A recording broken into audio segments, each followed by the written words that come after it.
E aí pessoal, tudo bom com vocês? O meu nome é Aldrin de Carvalho, esse aqui é o meu canal, que é o canal do Aldrin, e hoje nós estamos aqui para dar prosseguimento à nossa resenha da história da filosofia do Giovanni Reale e do Dario Antisi.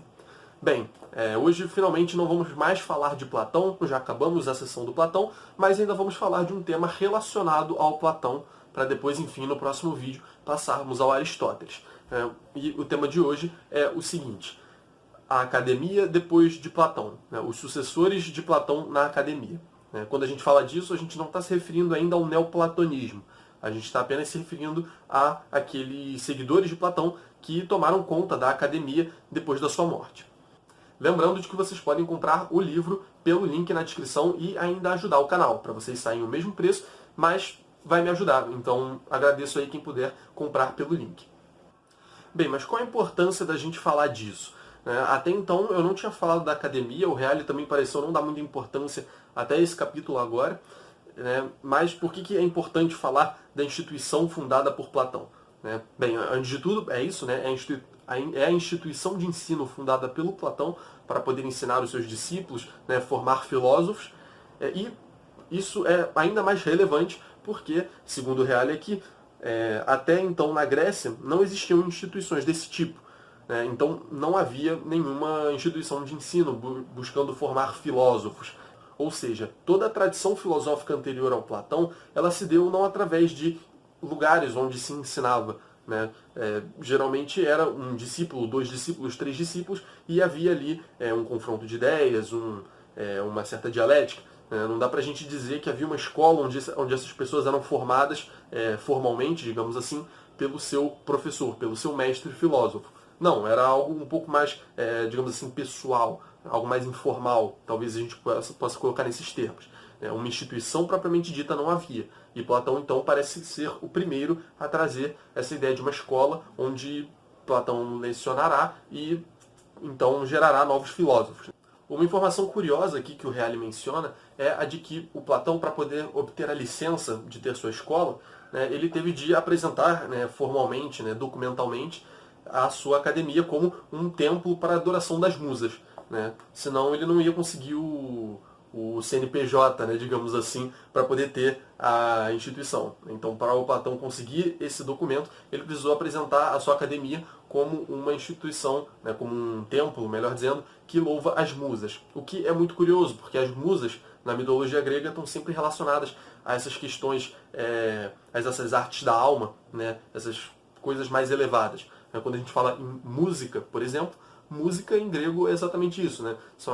É aquela arte das musas, aquela coisa referente às musas. Então, é sempre essas disciplinas voltadas para o interior do homem,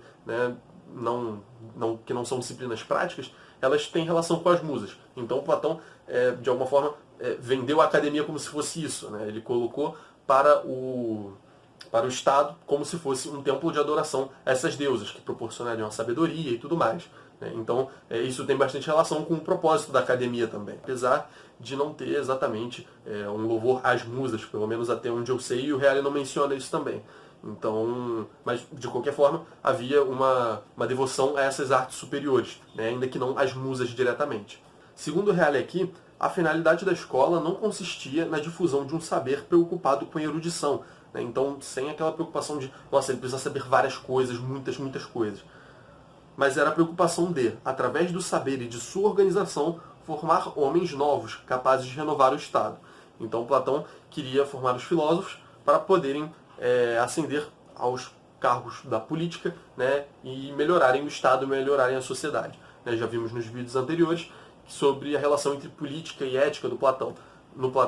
Então o filósofo deve ser o político deve ser o filósofo, por várias questões que já exploramos. Em suma, a academia, enquanto Platão viveu, se fundamentou no pressuposto de que o conhecimento torna os homens melhores e, consequentemente, aperfeiçoa também a sociedade e o Estado.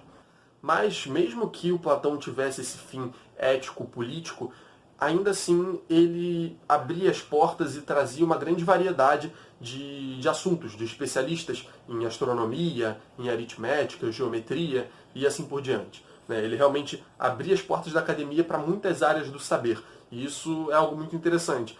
Para quem não sabe, o Reale não menciona aqui, mas é algo muito... um fato muito conhecido. Na entrada da Academia Platônica, você tinha uma frase escrita, né? Só entre quem for geômetra, ou não entre se não for geômetra, alguma coisa assim. Então, daí a importância que o Platão dava a essa multidisciplinaridade, digamos assim, né? Essa relação da matemática com a sua filosofia e tudo mais, né? Então, o Platão ele precisa aceitar essas realidades, né? essas áreas de estudo também dentro da sua academia.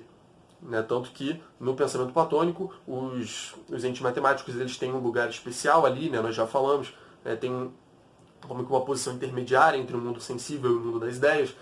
Enfim, se você não viu o vídeo, pode voltar aí na parte do conhecimento da metafísica, acho que da metafísica. Inclusive um dado a mais aí sobre a academia, que não está aqui, é de que na academia também praticava-se exercícios físicos.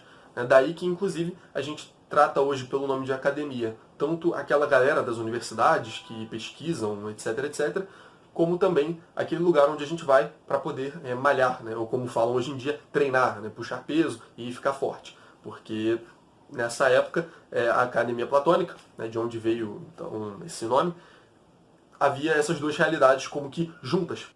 Então é muito interessante ver como todos esses saberes convergiam na academia. Até essa questão da educação física, né, do trabalho do corpo, né, isso aí também era abarcado pela academia platônica e pelo que era ensinado lá dentro. O Reale fala aqui de médicos também, que eram chamados para palestrar, participar de debates e tudo mais. Bem, mas agora sobre os sucessores do Platão. Aquela galera que ficou no lugar dele após a sua morte, após ele não ser mais o reitor da academia, vamos colocar assim. Né? Quem que ocupou a posição dele depois e o que essas pessoas fizeram. Primeiramente, houve Espeusipo. Espeusipo, sobrinho de Platão. Ele dirigiu a academia entre 347 a 339, mais ou menos. Então a gente tem aí mais ou menos 10 anos de reitoria dele. E o Reale vai falar aqui que Espeusipo negou a existência das ideias e dos números ideais, melhor dizendo.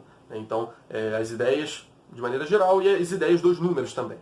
Ele negava essa realidade mais superior das ideias.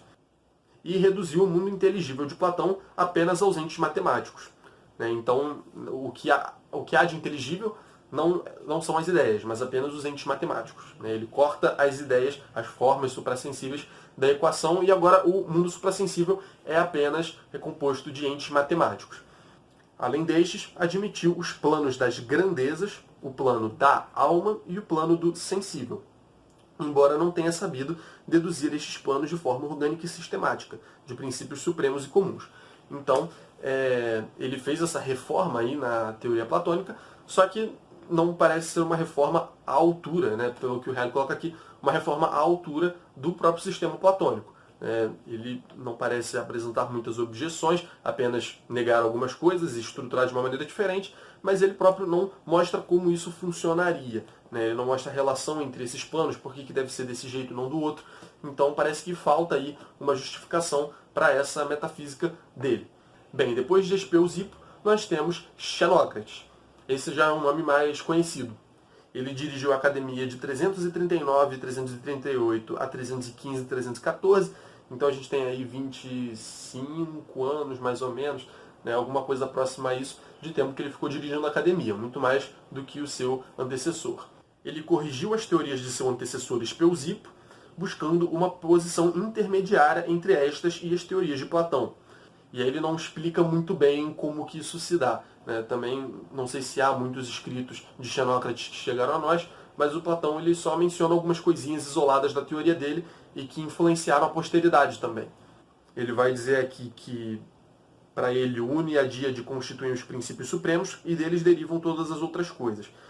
Então ele parece que resgata esses conceitos platônicos, desse princípio de unidade, desse princípio de multiplicidade, e daí derivam todas as outras coisas. Nas palavras do Reale aqui, não parece que esse filósofo Xenócrates concebe graus de coisas inferiores. Não sei, ele não nega, mas também não afirma. Talvez fosse importante afirmar se fosse o caso. Mas talvez do unidadia derivem direto das coisas sensíveis. É o que deu a entender. Eu realmente não tenho certeza, mas parece que é essa a visão dele. E Xenócrates influiu especialmente com a sua tripartição da filosofia em física, ética e dialética. Então, ele dividiu a filosofia nessas três disciplinas, física, ética e dialética, e aí parece que a gente tem a física, então, como aquele departamento da filosofia que estuda a realidade exterior, né? A ética, que deve abarcar a natureza do homem, né? O que é moral, o que não é moral, e também a questão dialética, que talvez seja a gente poderia colocar como uma questão de método, né? Talvez seja interessante a gente entender dentro desses conceitos, talvez facilite um pouco. O Reale também não dá muitos detalhes aqui, né? Talvez nem seja possível dar tantos detalhes. Esses filósofos menores a gente conhece menos deles, talvez por isso que sejam tidos como menores até, mas o Reale vai falar aqui que essa tripartição da filosofia vai ser herdada pelos filósofos das escolas helenísticas no futuro, né? A gente vai falar de Aristóteles e depois vamos falar de algumas escolas que surgiram após a conquista de Alexandre Magno e tudo mais. A gente vai aprofundar nisso depois, mas o que importa agora é saber que essa tripartição da filosofia feita pelo Xenócrates vai ser adotada por várias dessas escolas na posteridade de uma forma ou de outra, com alguma modificação talvez, mas esse elemento tripartido vai estar presente. E para finalizar esse capítulo, o Reale vai comentar aqui de Polemon, Crates e Crantor, que promoveram uma mudança de clima espiritual, fazendo com que a escola platônica tornar-se quase irreconhecível. Então esses três aí fizeram uma mudança radical lá dentro. Como se deu essa mudança, o Reale não aprofunda aqui, ele também não explica isso. Mas ele diz aqui que o Polemon dirigiu a escola, chegou a ser diretor da academia, né? Crates sucedeu a Polemon por um período breve, e Crantor, enfim, companheiro e discípulo de Polemon. Então não eram três diretores, era um diretor, um cara que dirigiu ali por um tempo breve e um amigo dele, né, um discípulo desse segundo. Então esses caras promoveram uma mudança espiritual na academia de modo que ela já tinha perdido a sua essência, né? Eu acho que é isso que o Reale quer passar aqui pra gente, né? Chegou um ponto em que a academia já não era aquela mesma da época de Platão, né? As ideias já tinham mudado muito e tudo mais, mas parece que algo aconteceu com esses três caras que fez com que não houvesse mais um fator de identificação, né? Parece que o projeto platônico já havia caído por terra, né? Já não havia mais um correspondente, né? Já não tinha mais um correspondente. Então, daí essa importância talvez negativa desses três caras. Bem, pessoal, esse foi o vídeo de hoje, bem mais curto do que o normal, mas é importante a gente falar sempre desses períodos de transição. São vídeos mais curtos, mas é interessante para a gente ver por que o pensamento mudou, né, quais foram os fatores que contribuíram para isso, o que aconteceu com esses filósofos pequenos. Sempre são elementos interessantes aí da gente mencionar, ok? Próximo vídeo falaremos de Aristóteles, enfim, vamos entrar no grande Aristóteles. Bem, pessoal, espero que vocês tenham gostado do vídeo, deixem um gostei, favoritem o vídeo, mandem aí para quem vocês acharem que possa se interessar, inscrevam-se no canal e é basicamente isso. Valeu!